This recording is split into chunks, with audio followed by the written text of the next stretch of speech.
자, 그럼 우리 공인중개사 법령 및 실무 기초 입문 강좌를 시작하겠습니다. 자, 우리가요 지금 공부하게 될 기초 입문 강좌는요 기본서 내용으로 본 내용을 들어가기 전에 이 과목이 어떤 내용을 담고 있는지, 그리고 어디가 중요한 포인트인지 그 개념적인 거 간단하게 우리가 좀 편성을 하여 진행을 합니다. 그래서 세부적인 내용까지 다 다루지 않고요, 우리가 꼭 알아야 될 필수 중요 내용 위주로 진행을 하도록 하겠습니다. 자, 그러면 우리 과목은 어떻게 구성이 되어 있느냐 하면 크게 세 파트로 되어 있습니다. 공인중개사 법령과 그 다음에 부동산거래 신고 등에 관한 법률이 있고요, 그리고 중개실무 이렇게 되어 있는데, 이 둘을 묶어서 우리가 공인중개사 법령 이렇게 표현하고요, 이걸 실무 이래요. 그래서 우리 과목 명칭도 이렇게 되어 있습니다. 자, 그런데 이제 최근에 출제 비중을 보면 이 법령 파트가 출제가 많이 높아졌어요. 그리고 실무 파트는요, 여기서도 이제 우리가 다뤄야 될 개별 법률이 있는데 주로 그 법률에서 출제가 되거든요. 자, 그래서 여러분들이 공부를 하실 때 법률에서 다루고 있는 기본적인 내용은 확실하게 좀 정리를 해 놓으시기 바랍니다. 자, 그래서 이번 입문 강좌에서도요 법령 위주로 우리가 어떤 걸 다뤄야 되는지 그 기초 내용, 자, 이거를 확실하게 정리하는 그런 시간으로 갖도록 하겠습니다. 자, 그러면 법령 이제 여기서부터 우리가 순서대로 진행을 하겠습니다. 자, 그럼 이제 우리 공인중개사 법령입니다. 먼저 제정 목적인데 이 법은 뭐 하려고 만들었느냐 하는 겁니다. 보통 제1조에 그 법의 목적이 나와 있고요, 나머지 조항이 이 목적을 실현하기 위한 실천 조항이다 이렇게 보시면 되겠습니다. 자, 그럼 우리 법은요, 자, 공인중개사 업무 등에 관한 사항을 정하여 그 전문성을 제고한다 그랬습니다. 자, 그래서 이제 목적에게 첫 번째 하나의 목적이 될 수 있는데, 자, 우리가 다루는 이 법은요 공인중개사가 하는 업무에 관한 것을 정하고 있어요. 그래서 이 업종에 종사하는 사람들이 아무나 하는 게 아니라 공인중개사라고 하는 전문 자격을 취득한 이런 사람들이 종사하게 하는 겁니다. 그래서 그 전문성을 제고하겠다 그 얘기고요, 또 이렇게 전문 자격을 가지고 있는 사람이 이 업종에 종사하게 함으로써 두 번째, 부동산 중개업을 건전하게 육성하겠다 이렇게 합니다. 그래야 부동산 거래랄지 중개 사고가 터지지 않고 원하는 조건에 맞게 계약이 잘 진행되겠죠.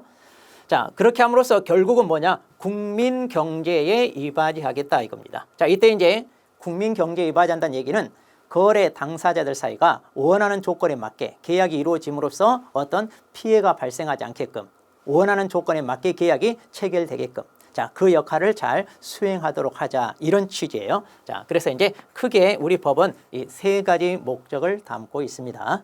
자, 그런데 이제 이 목적이 뭐 출제가 되거나 그러지는 않아요. 자, 그래서 일단 이 법은 이런 내용을 담고 있구나 이렇게 생각하시고 접근하시면 되겠습니다. 자, 그러면 이제 우리 법이 담고 있는 구체적인 내용들 살펴보도록 하겠습니다.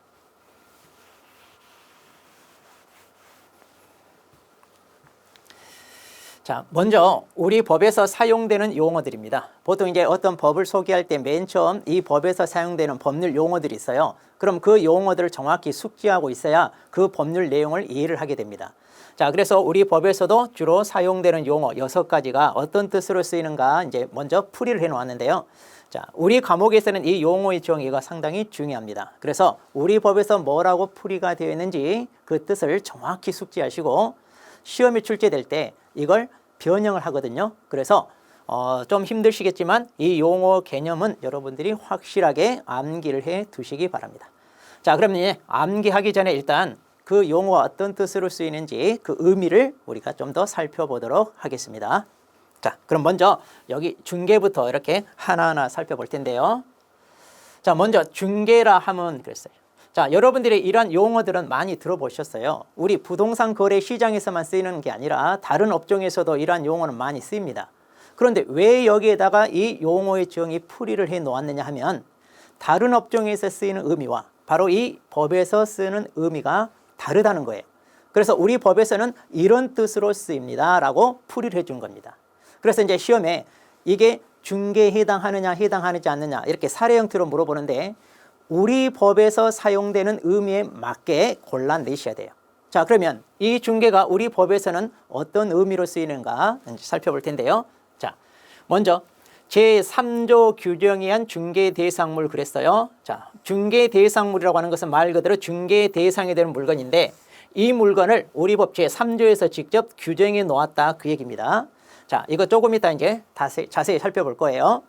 자, 이걸 그래서 줄여서 법에서 직접 규정하고 있는 중개대상물이다. 그래서 이걸 갖다가 법정 중개대상물 이렇게도 표현합니다. 자, 앞으로 이제 이런 표현들이 많이 나올 텐데요. 여러분들이 이 공부를 하다 보면 민법이랄지 다른 과목에서도 많이 들어볼 거예요. 자, 법정 이 말은 법에서 직접 규정해 놓았다 그 얘기입니다. 그러니까 우리 중개대상물도 우리 법 제3조에서 직접 규정해 놓았다 그런 의미예요. 자, 그럼 이제 이 물건이 주로 뭐냐면 여러분들이 이거 부동산이라고 보시면 됩니다. 그래서 이제 우리가 부동산 거래를 주로 취급하는 전문가다 이렇게 보시면 되는데, 자, 그럼 이 물건에 대하여 거래 당사자 간에 이제 거래가 이루어지겠죠. 자, 그런데 거래 당사자 간의 거래가 이루어지는데 어떤 형태의 거래가 있나요? 자, 여기 보시면 매매, 교환, 임대차도 있고요. 자, 그것만이 아니라 그 밖에 권리, 득실, 변경에 관한 행위. 자, 이렇게 표현되어 있는데, 자, 여기서부터 여기까지. 자, 우리가 법을 배우면 평소에 우리가 쓰는 용어가 아니라 법률 용어를 가지고 또한 법률 용어를 풀이랍니다. 그러다 보니까 이제 처음 시작할 때 이런 용어가 낯설거든요. 자, 그래서 맨 처음 공부하실 때는 이런 법률 용어에 좀 익숙해질 필요가 있습니다. 자, 이 표현을요, 평소 우리가 쓰는 표현대로 바꾸자면 그냥 간단해요. 거래 당사자 사이에 이루어지는 거래 형태잖아요. 그러니까 이걸 그냥 거래 행위. 자, 이렇게 이제 표현하면 우리가 평소 쓰는 의미인데, 자, 아까도 얘기했다시피 법에서는요, 법률 용어를 가지고 설명합니다. 자, 그래서 이런 표현을 쓰는데 이 거래 행위가 바로 이거예요. 권리, 득실, 변경에 관한 행위 이렇게 이제 표현을 하는 겁니다. 자, 예를 들면 매매 계약을 해요. 그럼 매매 계약 같으면 자, 부동산에 대하여 매도인과 매수인 사이에 소유권이라는 변동이 이루어집니다. 그러면 이제 매도인에게 있었던 소유권은 상실되고 매수인이 그 소유권을 취득하잖아요. 그러니까 매매 계약이 곧 무엇이냐? 소유권이라는 이 권리가 변동이 이루어지는 행위다 이거예요. 자, 그래서 이제 이런 식으로 법률 용어로 표현을 하고 있습니다. 자, 그런데 이제 평소에 우리가 쓰는 표현대로 하자면 그냥 거래 행위다 이렇게 보시면 되고요. 자, 보다 자세한 것은 이제 우리가 나중에 살펴볼 거고요. 자, 그러면 이러한 거래 행위를 뭐 하는 거다고요? 알선하는 것이다. 그럼 이 알선은 뭐냐? 이건 이제 평소 우리가 쓰는 표현대로, 즉 국어사전 표현대로 해석을 하시면 됩니다. 자, 그래서 거래 당사자 사이에 거래가 이루어지게끔 어때요? 우리가 주선하는 일체의 활동이 있죠. 자, 그런 걸 알선이다 이렇게 보시면 돼요.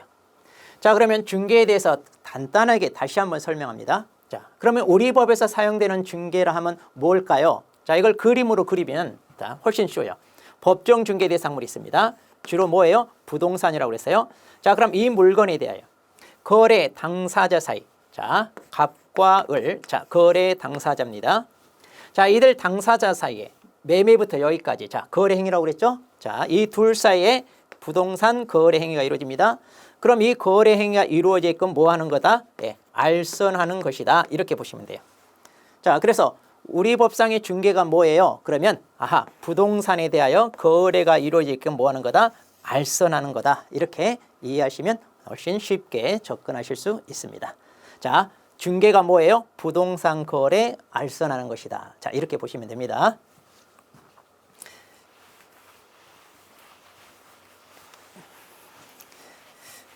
자, 그러면 이제 다음 용어를 보도록 하겠습니다. 자, 두 번째 용어로서 이제 중개업인데요. 자, 중개업은요, 말 그대로 자, 중개를 업으로 하는 것이다. 이렇게 보시면 돼요. 자, 그러면 먼저 중개가 있어야 되겠죠? 그리고 이 중개를 어떻게 하는 거예요? 업으로 하는 겁니다. 그러면 좀 전에 우리가 중개가 뭐였어요? 자, 법정 중개 대상물에 대하여 거래 당사자 간에 자, 거래가 이루어집니다. 이 거래가 이루어지게끔 뭘 하는 거예요? 자, 알선을 하는 거다 그랬잖아요. 자, 그러면 바로 이 중개를 어떻게 하는 거냐? 예, 업으로 하는 거다. 이렇게 보시면 돼요. 자, 그런데 먼저 중개가 있어야 되는데요. 자, 중개가 있으려면 자, 다른 사람의 의뢰가 있어야죠. 자, 실은 이게 이제 여러분이 자, 중개라고 보시면 돼요. 알선하는 거. 그런데 이렇게 거래를 알선하기 위해서는 이렇게 매도인 측 또는 매수인 측 이런 사람으로부터 우리가 의뢰를 받아야 되잖아요. 그래서 이런 의뢰를 받습니다. 그리고 이제 거래를 알선하는데 우리가 이렇게 거래 알선하는 것은 뭐 하려고요? 자, 일정한 여기 보수를 받고 그랬잖아요. 즉 우리는 영업을 하는 상인입니다. 즉 돈을 벌기 위한 상인이기 때문에 당연히 거기에 대한 대가가 따라야 되겠죠. 자, 그래서 우리가 이렇게 거래를 알선하는 이유는 뭐다? 대가를 받고 하는 거예요. 그래야 뭐라고 해요? 우리가 업이라고 말할 수 있어요. 자, 그런데 이제 보통 업이라고 하는 것은요. 자, 이거 영업이란 말을 줄임말인데, 자, 영업이라는 건 뭐예요? 우연한 게 한 번 하는 걸 가지고 영업이라고 하지 않죠? 자, 그래서 사회 통념적으로 업이라고 하는 것은요. 자, 계속, 자, 계속 반복적으로 이루어져야 되고, 그 다음, 영리 목적으로 이루어진 행위. 자, 이걸 갖다 우리가 보통 영업 그래요. 자, 다시 말하면 중개업이 뭐예요? 자, 부동산 거래 알선. 자, 부동산 거래 알선을 어떻게 해요? 계속 반복적으로 영리 목적으로 하는 거. 이걸 갖다 뭐라고 한다? 중개업 이렇게 표현할 수가 있는 겁니다. 예. 자, 그러면 이제 다음 용어로 보죠.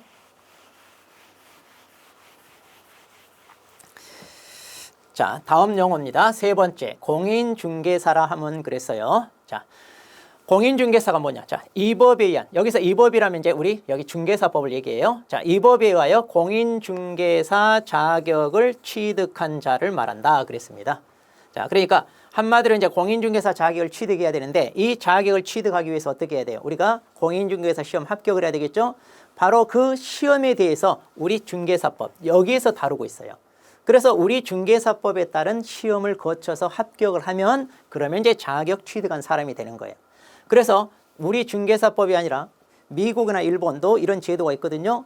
그들 나라에서 공인중개사 자격을 취득해서 그 자격증을 가지고 우리나라에서 활용할 수 있느냐? 안 된다는 얘기예요. 오직 우리 법에서 취득한 시험, 우리 법에서 그 치른 시험 있잖아요. 그 시험에 따라 자격을 취득한 자만 우리는 공인중개사라고 인정을 한다. 그 얘기입니다. 예. 자, 그래서 자격 취득한 자 이러면 돼요. 자, 그러면 이제 다음 용어 정의를 보겠습니다. 자, 네 번째 이제 개업 공인중개사입니다. 자, 여기서 보다시피 공인중개사란 말과 그 다음에 개업이란 말이 붙어 있는데 언뜻 보기에 이거죠.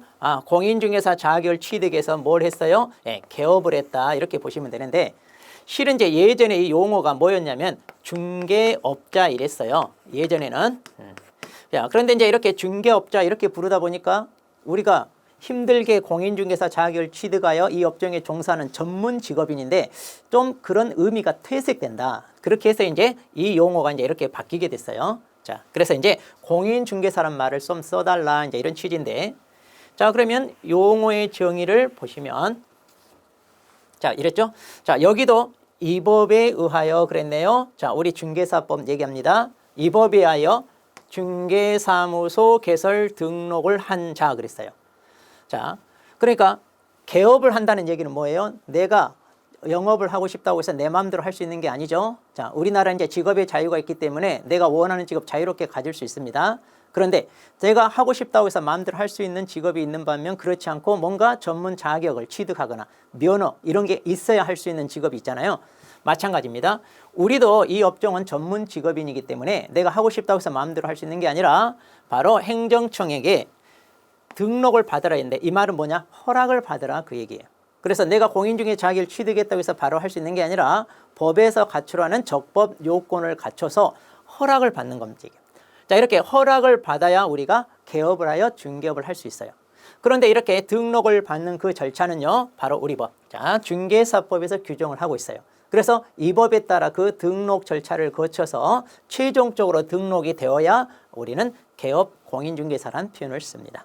자, 그래서 개업 공인중개사를 하면 이 법에 의하여 중개사무소 개설 등록을 한 자 이렇게 보시면 되는데요. 자, 그런데 이러한 개업 공인중개사가 자, 종류가 있습니다. 자, 이 종류를 잘 아셔야 이제 앞으로 우리가 공부해 나갈 때 이제 내용을 이해할 텐데요. 그러면 자, 우리가 개업을 하여 중개업을 하는 사람의 종류가 어떻게 있느냐? 먼저 법인인 개업 공인중개사 있는데, 자, 이거는요, 법인을 설립하여 등록을 받는 거예요. 그렇게 해서 나는 법인 형태로 중개업을 하고 싶다. 그게 바로 뭐냐? 법인인 개업 공인중개사입니다. 자, 그런데 이 법인인 개업 공인중개사에는 자, 중개법인과 이렇게 특수법인으로 나누는데, 자, 중개법인은 이제 우리 법에서 처음부터 중개업을 할 목적으로 자, 요건을 갖춰서 등록을 받아서 중개업을 하는 법인. 보통 우리가 법인인 개업공인중개사 그러면 자, 이 중개법인을 얘기해요. 자, 그런데 다른 법률 규정에 의해 중개업을 영위할 수 있는 법인이 있어요. 그러니까 처음부터 우리 중개사법에 따라 중개업을 하겠다고 설립된 법인이 아니라 이들 각각 개별 법률에 따라 자기네 본업을 하기 위해 설립된 법인이 있는데 그중에 몇몇 법인은요. 중개업을 할 수 있도록 허용된 법인이 있어요. 가장 대표적인 게 이제 지역농업협동조합입니다. 자, 이들은요. 거기 가입한 조합원들 대상으로 농지에 대하여 매매 교환 임대차 중개할 수 있어요. 자, 이들도 예외로 중개할 수 있는 경우가 있기 때문에 이들도 법인인 개업 공인중개사다 이렇게 하는데 여기서 말이 좀 길잖아요. 그래서 우리가 편의상 이걸 특수법인 이렇게 말을 좀 줄여서 앞으로 사용하도록 하겠습니다. 자, 그런데 이제 보통 법인인 개업 공인중개사 그러면 항상 여러분들은 자, 중개법인 처음부터 중개업을 할 목적으로 설립된 법인 이걸 가리킨다 이렇게 보시면 돼요. 자, 그리고 이제 공인중개사인 개업 공인중개사가 있어요. 자, 이것은 말 그대로 공인중개사 자격을 취득하여 자, 우리 법에 따라 등록을 받은 사람 말입니다. 우리 주변의 대부분이 자, 공인중개사인 개업 공인중개사죠. 자, 그런데 여기서 가장 중요한 건 이거예요. 자, 부칙상 개업 공인중개사. 이들을 예전에는 중개인 이렇게 불렀는데 지금은 이제 중개인이란 말이 용어의 정의에서 삭제됐는데 자, 어떤 사람이냐면 연역적으로 탄생한 사람이에요. 자, 지금 우리가 배우는 이 법이 언제 만들어졌냐면 자, 84년도에 만들어져서요. 그 다음에 85년도부터 이제 이게 시행돼서 이때 처음으로 제1회 공인중개사 탄생한 거거든요. 그러니까 이 전에는요. 이 법이 없었어요. 즉 공인중개사 제도가 없었다는 얘기예요. 그러면 어땠느냐. 자, 여기서는요. 공인중개사 자격이 없어도 중개업을 할 수 있었던 자, 그런 제도가 있었어요. 그래서 이제 그때 당시는요, 나 중개업 하고 싶어요. 행정청에 신고만 하면 그냥 할 수 있었던. 자, 이게 이제 일종의 소개 영업법이라고 있었는데요. 그 법에 따라 중개업을 했던 사람들이 있어요. 그러다가 이제 이렇게 법이 새로 만들어졌잖아요. 그러면 이제 이제부터는 공인중개사라는 전문 자격을 취득해야 중개업을 할 수 있습니다. 이렇게 이제 제도가 바뀌었거든요. 그럼 이제 제도가 바뀌었다고 해서 이 사람들이 중개업을 못하냐? 그러진 않아요. 그 기득권을 인정받아 여전히 중개업을 하는데 벌써 시간이 많이 흘렀어요. 그러다 보니까 이제 거의 돌아가시거나 또 은퇴하시거나 이래가지고 숫자가 많이 줄었죠. 그러다 보니까 이제 용어의 정의에서도 빠지고 부칙에 이렇게 언급했는데 그럼 부칙이란 말이 뭐냐면 자, 법을 만들고 맨 마지막에 부록처럼 딸려있는 게 있어요. 거기에 이 사람에 대한 언급이 있어요. 자, 우리가 개업 공인중개사 아까 용어의 정의에 뭐라고 그랬어요? 이 법에 의하여 중개사무소 개설 등록을 한 자 그랬잖아요. 그래서 우리가 등록을 받아야 되는데 자, 이렇게 이제 등록을 받기 위해서는 공인중개사 자격이 있어야 돼요. 그런데 이들은 자격이 없어요. 그렇지만 기득권을 인정받아 개업 공인중개사로 여전히 활동할 수 있게끔 말하자면 허락을 받은 사람이에요. 그래서 비록 자격이 없지만 등록을 받은 것으로 간주되는 사람들. 자, 인정받은 사람들입니다. 아직 몇몇 남아있어요. 이 사람들이 아직까지 몇몇 남아있기 때문에 아예 없어지진 않고 이런 표현을 쓰는 겁니다. 자, 그래서 다시 정리하자면 부칙 제6조 제2항에 언급되어 있는 사람이에요. 자, 이걸 줄여서 우리가 간단하게 부칙상 개업 공인중개사. 아니면 예전에 썼던 이런 표현을 써서 중개인 앞으로 이렇게 아마 강의할 때는 제가 진행을 하겠습니다. 그러면 연역적으로 옛날 사람이구나 이렇게 여러분이 아시면 되겠습니다. 자, 그래서 이렇게 세 종류가 있어요.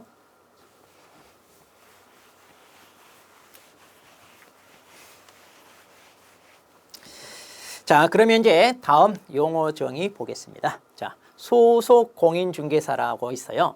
자, 여기서 우리가 알 수 있게 보면 여기 공인중개사란 말과 이렇게 소속이란 말이 있잖아요. 자, 그러면 공인중개사 자격을 취득한 사람이 어디에 소속되어 있나 보다 이렇게 우리가 유추해 볼 수 있어요. 예, 맞아요.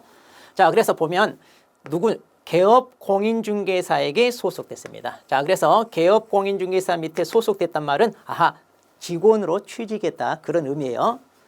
자, 그래서 공인중개사 자격을 가지고 이렇게 개업 공인중개사 밑에 이제 소속된 사람인데 자, 이 사람은요 직원입니다. 직원이지만 공인중개사 자격이 있기 때문에요. 자, 중개 업무를 수행할 수도 있습니다.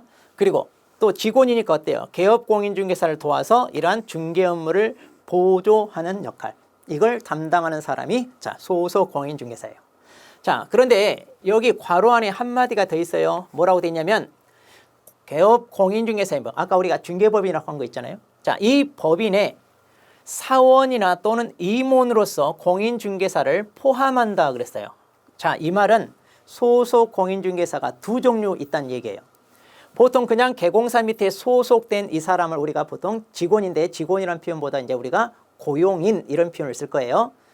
그러면 이 사람들은 누구예요? 자, 우리가 회사, 법인 회사를 얘기하잖아요. 그럼 회사 같은 경우는 이제 우리가 사원이나 자, 이렇게 임원이라고 불리우는 사람들이 있는데 이 말은 많이 들어보셨을 거예요. 이제 주식회사에서 쓰는 표현인데 이사 또는 감사 이런 직분을 가지고 있는 사람. 보통 우리 직장 다니는 사람들은 별단다 이런 표현 하잖아요. 자, 한마디로 책임 있는 위치에 있는 사람이죠. 그 다음에 사원. 자, 그러면 이거는요, 일반 평사원을 얘기하느냐? 아니에요. 자, 이때 사원은요, 회사 종류 중에 한명회사나 합자회사가 있어요. 거기에 무한책임사원을 가리킵니다. 자, 무한책임사원. 그러니까 책임의 한계가 없다 이 말이에요. 즉 회사와 운명을 같이 해야 되는. 자, 이 사람들도 말하자면 책임 있는 위치에 있는 사람들이에요. 그러니까 임원급하고 같이 보시면 돼요. 일반 직원이 아니다는 얘기예요. 자, 그런데 이제 회사 규모에 따라 이 사람들은요, 수백 명 되는 데가 있죠. 뭐 삼성전자 같으면 임원만 몇백 명 되고 그러잖아요. 자, 이런 식으로 숫자가 많은데 우리 법에서 이들이 공인중개사 자격은 3분의 1 이상만 갖추면 된다 이렇게 돼 있어요. 이걸 이제 우리가 다음에 배울 건데, 자, 다시 사원 임원 중에는 3분의 1 이상만 공인중개사 자격을 갖추면 되거든요. 그러면 이들 중에는 자격이 있는 사람도 있고 없는 사람도 있다는 얘기인데 그 중에 자격이 있는 사람도 어디에 소속 공인중개사에 포함된다 그 얘기예요. 자, 그래서 소속 공인중개사는 두 종류가 있다. 보통 우리가 직원으로 들어간 고용인으로서의 소속 공인중개사, 그리고 법인의 사원 임원 중에 자격이 있는 소속 공인중개사. 자, 그런데 이제 보통 우리가 소속 공인중개사 그러면 자, 여기 고용인으로 들어간 사람 이걸 의미한다 이렇게 보시면 돼요. 자, 이렇게 해서 이제 소속 공인중개사가 있고요.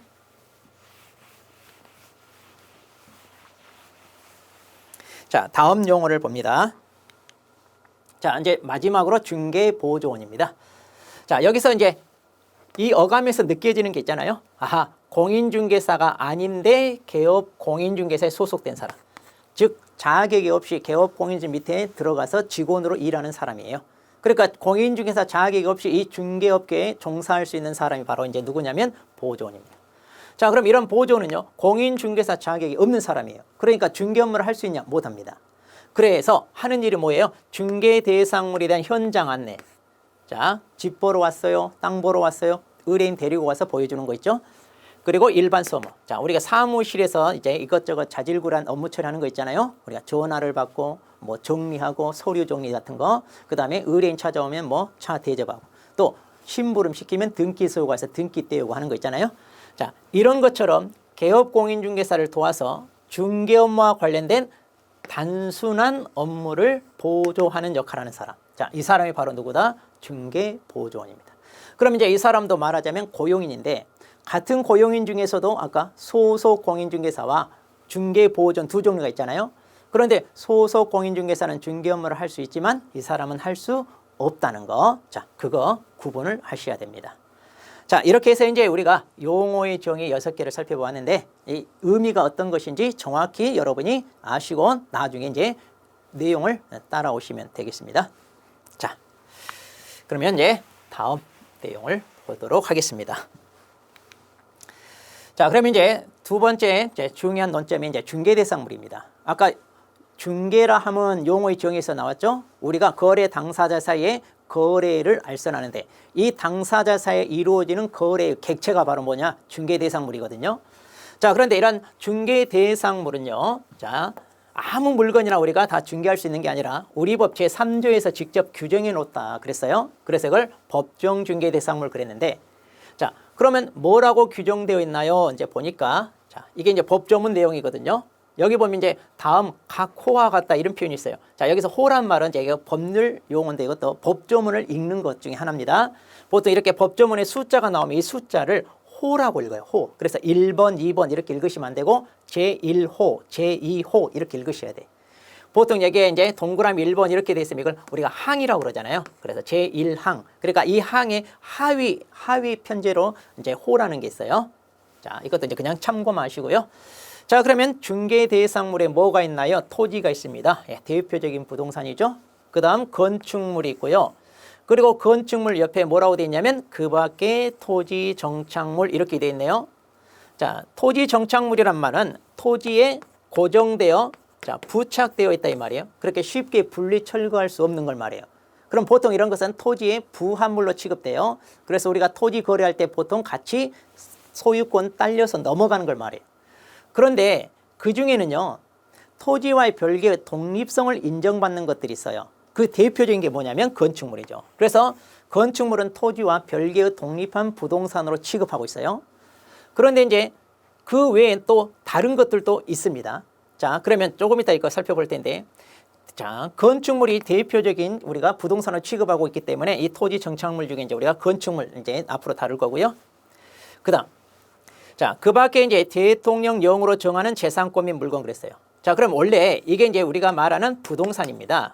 자, 그래서 이제 민법에서 얘기하는 이제 협의의 부동산인데, 혹시 당신들이 중개하고 싶은 물건 중에 이 부동산 말고 또 하고 싶은 거 있으면 몇 개 알아서 더 규정하시오라고 대통령령에다 위임을 해요. 그럼 이제 대통령령이란 말이 이제 법률의 하위 법령으로서 이제 시행령을 가리킵니다. 시행령. 자, 그러면 알았어요. 우리가 중개하고 싶은 물건 몇 개 더 규율할게요. 라고 이제 여기에서 뭐라고 돼 있냐?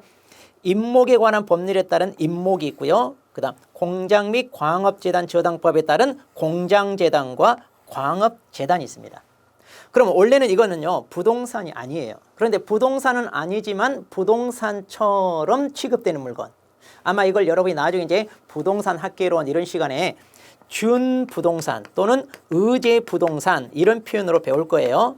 자, 그래서 이제 원래는 부동산이 아닌데 부동산처럼 취급하여 거래 대상이 되고요. 이렇게 거래가 이루어질 때 우리가 나서서 중개할 수 있게끔 규정을 해 놓았어요. 그러면 준부동산이 다 중개 대상물이 되는 게 아니라 우리 법에서 직접 규정하고 있는 이것만 해당돼요. 자, 원래 준부동산에는요, 선박, 20톤 넣는 선박도 있고요, 항공기도 있고요, 포크레인이나 불도저 같은 이런 중장비들 있잖아요. 이런 것들도 원래는 동산인데 부동산처럼 취급되는 준부동산이라고 하거든요. 그 준부동산 모두 다가 중개대상물이 되는 게 아니라, 자, 이것만 따로 규율해서 이것만 중개할 수 있다 이렇게 돼 있어요. 자, 그럼 이제 우리 법에서 규율하고 있는 자, 중개대상물. 자, 중개대상물은 다시 이제 간단하게 정리하자면 자, 이렇게 됩니다. 자, 우리 법에서 직접 규정하고 있는 중개대상물은 뭐가 있나요? 자, 토지가 있고요, 건축물이 있고요, 그 밖에 토지 정착물, 그리고 임목, 공장재단, 광업재단. 자, 그러면 이제 토지 같은 건 대표적인 부동산이고요. 그 다음에 건축물도 우리가 부동산 취급하잖아요. 자, 그러면 이제 이들은 어떻게 거래가 이루어지느냐? 자, 토지 같은 경우는 보통 이제 토지 거래 단위를 필이란 말을 써요. 아마 공시법령이나 이런 데서 아마 배울 거예요. 우리가 평소에 쓰는 뭐 제곱미터 또는 평 이런 표현보다 자, 거래 단위가 이제 필이라고 하는데, 자, 그건 이제 나중에 세부적으로 여러분이 배우시면 되고요. 자, 건축물도 이제 보통 동 단위로 거래가 이루어집니다. 자, 그러면 이렇게 토지와 건축물이 거래가 이루어질 때 이제 우리가 나서서 이건 중개할 수 있다 그 얘기고요. 자, 그 밖에 이제 다른 정착물 중에 이제 어떤 게 있냐면 명인방벌 같은 수목의 집단이라는 게 있어요. 원래 임야에 자라고 있는 나무가 있는데 그들 나무 중에는 오늘날 등기 제도가 아닌 옛날 관습적인 방법에 의하여 공시 기능을 담당했던 게 있는데 그걸 명인방법 그래요. 누가 보더라도 아, 이 나무 임자가 이 사람이구나 라고 알 수 있게끔 울타리를 친다든가 또 나무 한 그루 한 그루에 줄로 묶어서 표시를 한다든가 껍질에다 뭔가 페인트 표시를 한다든가 이런 식으로 그렇게 해서 이건 내 거야 라고 이렇게 표시를 했을 때는 토지의 부합물이 아닌 토지와 별개의 독립한 부동산으로 취급해서 거래 대상이 된다 이거 있는데, 자, 그런 것은 그렇게 시험에 자주 안 나옵니다. 자, 여러분들이 이거 두 가지만 그렇게 신경 쓰시면 돼요. 자, 그리고 이제 아까도 얘기했다시피 부동산은 아닌데 부동산처럼 취급되는 자, 준부동산. 그러면 임목이라는 게 뭐냐면 자, 이거예요. 자, 이렇게 이제 토지가 있습니다. 자, 그럼 이 토지상에 자라고 있는 수목의 집단이 있어요. 그런데 이 수목의 집단을 어떻게 등기를 하는 거예요.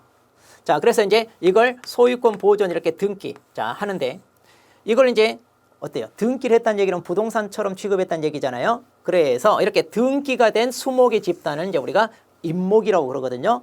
그러면 이건요 토지의 부합물이 아닌 토지와 별개의 독립한 물건처럼 취급돼요. 그럼 이제 토지와 별개의 독립한 부동산이니까 이걸 사고 팔고 할 때 우리가 중개할 수 있다 그 얘기예요. 자, 그리고 이제 재단이라고 하는 건 뭐냐?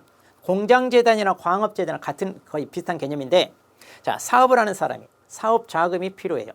그런데 은행에서 돈을 빌리고 싶은데 그냥 안 빌려주죠? 은행은 담보 있냐? 이렇게 이제 담보를 원하는데 그럼 이제 이 사람이요 자기가 가지고 있는 물건 즉 동산도 있을 것이고 부동산도 있을 것이고 그런단 말이에요. 자, 공장재단을 예를 들자면 공장 건물이 있을 거 아니에요? 또 공장 부지가 있을 거예요. 그 다음에 공장 안에 기계 같은지 또는 운반하는 차량 같은 것 또 기타 등등 이렇게 있습니다. 그러면 이거를요 하나로 묶어요. 하나로 묶어서 이 전체를 한 개의 부동산처럼 만든 다음에 이걸 등기를 해요. 그럼 이제 이걸 갖다가 이제 재단 등기라고 그래요. 그런 다음, 자, 이 전체를 한 개의 물건처럼 만들어서 이걸 담보로 제공하고 말하자면 사업자금, 돈을 빌리는 목적으로 쓰는 겁니다. 자, 그래서 이제 이것 전체가 이렇게 거래가 이루어질 때 이제 우리가 중개할 수 있다. 지금 그 얘기거든요. 자, 그런데 실질적으로 이제 이런 물건을 거래하는 데 있어서 우리가 중개할 기회가 있냐? 거의 없어요. 그래서 여러분이 공부하실 때 그냥 시험을 위해서 기본적인 개념만 알아두시면 될 것 같아요. 자, 아마 실무에서 이걸 중개할 기회는 평생에 한 번도 없어요. 자, 그러니까 그냥 가볍게 개념 정도만 아시면 될 것 같습니다. 자, 이렇게 해서 이제 법정 중개 대상물이 있습니다. 자, 살펴봤고요.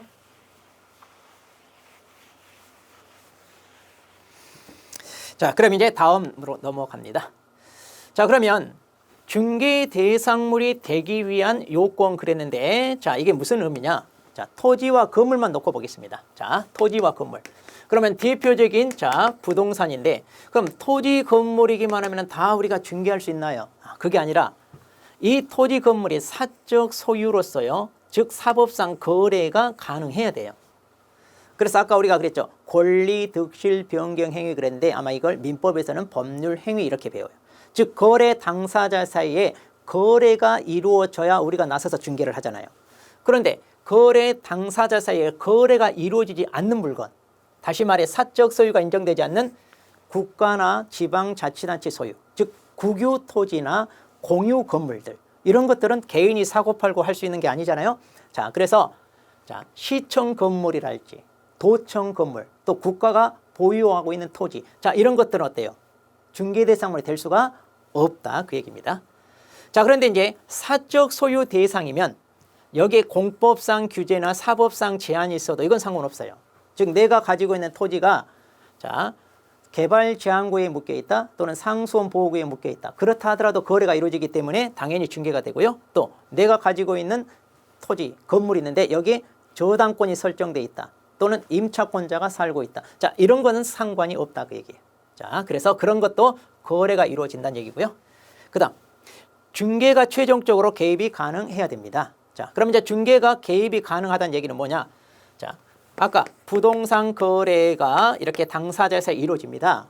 그러면 이게 이제 사적 소유가 인정되고 이 두 사람 사이에 거래가 이루어진다 하더라도 우리가 나서서 이거를 최종적으로 중개를 할 수 있어야 이 물건을 우리가 중개 대상물이라 이렇게 표현할 수 있는데 만약 이 두 사람 사이에 자, 부동산에 대하여 거래가 이루어진데 자, 증여 형태로 거래가 이루어져요. 자, 이것도 계약입니다. 그럼 증여는 우리가 나서서 중개할 수 있냐? 이건 없어요. 왜냐? 증여는 무상으로 소유권 이전되는 계약인데 자, 이쪽이 이쪽에게 내가 이거 너 공짜로 줄 테니까 가질래? 좋아. 그럼 바로 소유권이 넘어가요. 그러니까 우리가 중개를 할 수가 없어요. 즉 협상의 여지가 없다는 얘기예요. 자, 이런 경우는 그러니까 우리가 중개가 개입될 수가 없습니다. 그래서 이런 경우는 중개 대상물이라고 말할 수가 없다는 얘기예요. 주로 이제 상속에 의해서 넘어가거나 또는 경매 절차에서 경락을 받거나 이런 경우도 우리가 나서서 중개할 수 없잖아요. 자, 그래서 그런 물건들은 중개 대상물이 아니다. 이렇게 이제 표현하는 겁니다. 그래서 다시 정리하자면 중개대상물이 되려면 일단 우리 법에 규정된 물건이어야 됩니다. 자, 그래서 우리 법에 규정된 물건이어야 되고요. 이 물건이 거래 당사자 사이에 자, 거래 형태가 이루어질 때 우리가 나서서 중개할 수 있어야 최종적으로 중개대상물이다. 이렇게 표현합니다. 자, 이렇게 해서 이제 자, 중개대상물 살펴봤고요. 자, 그러면 우리가 이제 공인중개사 시험 제도인데 자, 여기까지 한번 살펴보도록 하겠습니다. 자, 이것도요 간단하게 이제 우리가 지금 준비하는 시험이 어떻게 구성되어 있고 어떻게 치르게 되어 있는지 살펴볼 텐데 자, 먼저 시험 시행 기관은 원칙은 시도지사입니다. 그래서 시도지사 시험을 주관하기 때문에 나중에 여러분이 합격하시면요 여러분 자격증에 시도지사 직인이 찍혀요. 자, 그런데 이제 국토부 장관이 예외로 시험을 직접 시행할 수 있는데 자, 여기 보니까 시의무위원회 의결을 거쳐 직접 출제한다는 얘기는 뭐냐? 시도지사가 시험을 주관하다 보면 시도별로 어때요? 시험의 편차가 나눌 수 있죠. 자, 이렇게 편차가 심하게 나누면 어때요? 형평성이 어긋납니다. 자, 그래서 국토교통부 장관이 전국적인 시험 균형을 맞추기 위해서 자기가 직접 출제하거나 시행을 할 수 있어요. 자, 그러려면 이제 정책시의무위원회에 이제 의결을 거쳐라 그런데 자, 이런 세부적인 내용은 우리가 나중에 기본 강의할 때 하도록 하겠습니다. 자, 그러면 원칙이 시도지사고 예외가 국토교통부 장관인데 자, 이 둘을 묶어서 뭐라고 그러냐? 우리가 시험시행기관이라고 하잖아요. 그래서 이걸 갖다가 우리가 시험시행기관 장 이렇게 얘기합니다. 자, 다시 시도지사와 국토교통부 장관을 뭐라고 부른다고요? 시험시행기관 장 그래요. 자, 이들이 이제 시험을 주관하게 됩니다. 네.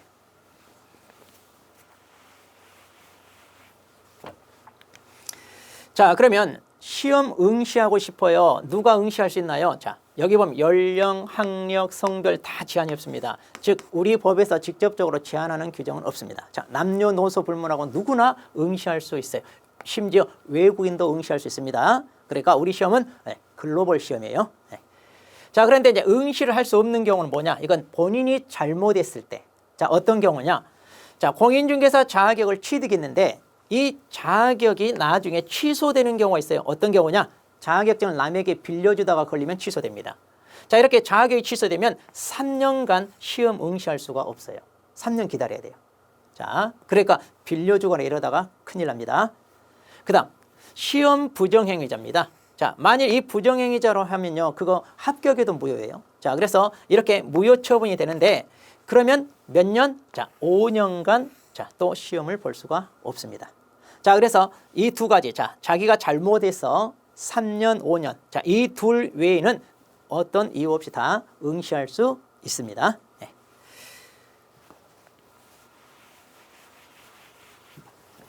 자, 다음 보죠. 자, 그러면 이제 시험 시기를 보겠습니다. 자, 시험은요 매년 1회 이상 보게 돼 있습니다. 자, 그런데 현재 1년에 한 번씩 지금 치르고 있거든요. 매년 10월 마지막 주 토요일 날 우리 시험을 있다 이렇게 보시면 되겠습니다. 자, 그런데 여기 단서가 있어요. 시험시행기관장은 아까 시험시행기관장이 누구냐? 시도지사와 국토교통부 장관을 묶어서 이제 시험시행기관장 그러는데 자, 시험을 시행하기로는 부득이한 사정이 있는 경우 그랬어요. 그랬을 때는 위원회 의결을 거쳐서 당해연도 시험을 실시하지 아니할 수 있다 그랬는데 자, 이런 경우는 뭐 그게 없어요. 막 전쟁이 일어났다든가 뭐 이런 경우 아니면 아닌데 자, 그런 거 무시하고 일단 어쨌든 예외로 이렇게 시험을 안 볼 수도 있다는 이런 게 있습니다. 자, 그 다음에 이제 시험 면제인데요. 자, 이건 잘 아실 거예요. 우리 수험생들이. 자, 1차 합격자는요. 여기 이걸 조심하세요. 다음 회에 한하여 1차가 면제된다. 여기 다음 연도가 아니라 다음 회입니다. 왜냐? 이런 식으로 시험을 안 볼 수도 있는 경우가 생길 수 있어요. 그래서 다음 연도가 아니라 다음 회. 그러니까 만일 자 3회 1차 시험에 합격을 했어요. 그러면 그 다음 연도 2차만 보시면 되는데 다음 연도에 시험이 없어요. 그러면 그 다음 연도 2차 이렇게 보시면 된다 그 얘기입니다. 자, 그래서 다음 회. 자, 이거 주의하시고요.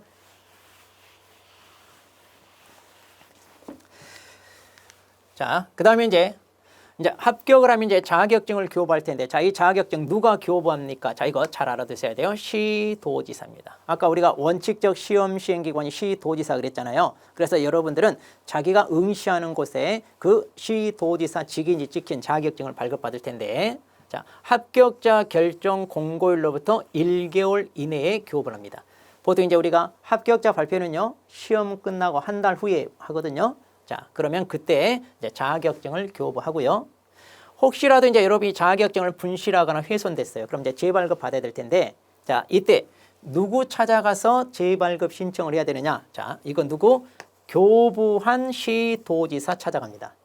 자, 예를 들면, 자, 어떤 사람이 자, 대전광역시에서 시험을 응시해서 합격을 했다고 합시다. 그럼 이제 그 사람 자격증에는 대전광역시장 직인이 찍혀 있을 텐데 이 자격증을 가지고 전국 어디에서나 영업을 할 수 있어요. 만일 서울 강남구에서 영업을 한다고 합시다. 그런데 거기서 자격증을 분실하거나 훼손됐어요. 그럼 이제 재발급 신청해야 되는데 서울시장 찾아가는 게 아니라 맨 처음 교부했던 대전광역시장 찾아가라 그 얘기입니다. 자, 그래서 앞으로 자격증 얘기가 나오면요, 항상 교부한 시도지사 이거 잊지 마세요. 예외 없습니다. 자격증 얘기가 나오면 행정처분 하는 거나 할지 뭐 하는 거나 할지 다 교부한 시도지사가 관할한다는 거. 네. 자, 그 다음 보겠습니다. 그러면요, 우리가 이제 이렇게 취득한 자격증을 양도하거나 대여하는 거. 자, 양도란 말은 이제 소유권을 이전하는 거 얘기하는 거고요. 이제 대여는 빌려주는 거잖아요. 이거 하면 되겠어요, 안 되겠어요? 당연히 안 되죠. 자, 그래서 또 여기 보시면 이제 자, 공인중개사는 타인에게 자기의 성명을 사용하여 중개 업무를 하게 하거나 이랬어요. 그리고 자격증을 양도대여인데 따지고 보면 이것도 양도대여처럼 포함되는 거예요. 자, 그래서 당연히 이렇게 자격증 가지고 장난치는 거 안 됩니다.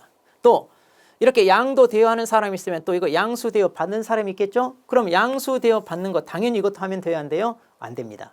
자, 그래서 이제 나중에 이런 사람들은요, 어떻게 처벌하느냐? 1년 이하의 징역 또는 1,000만 원 이하 벌금 이렇게 때려요. 자, 그래서 형벌되고요. 또 이렇게 양도 대여한 사람은 반드시 그 자격이 어떻게 되느냐? 취소가 돼버립니다. 그럼 이렇게 자격이 취소되면 어때요? 아까 3년간 시험 응시할 수 없다고 그랬죠?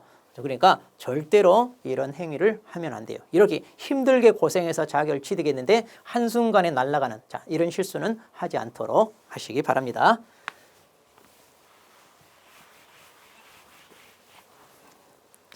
자, 그러면 이제 공인중개사 사칭금지입니다.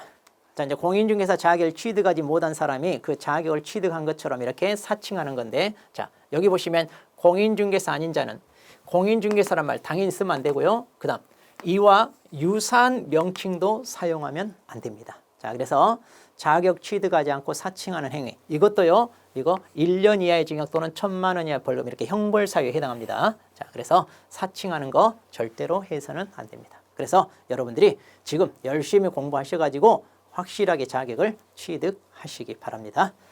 자, 그러면요, 자, 오늘 자, 입문 강의 제1강은요, 자, 여기서 마치도록 하겠습니다.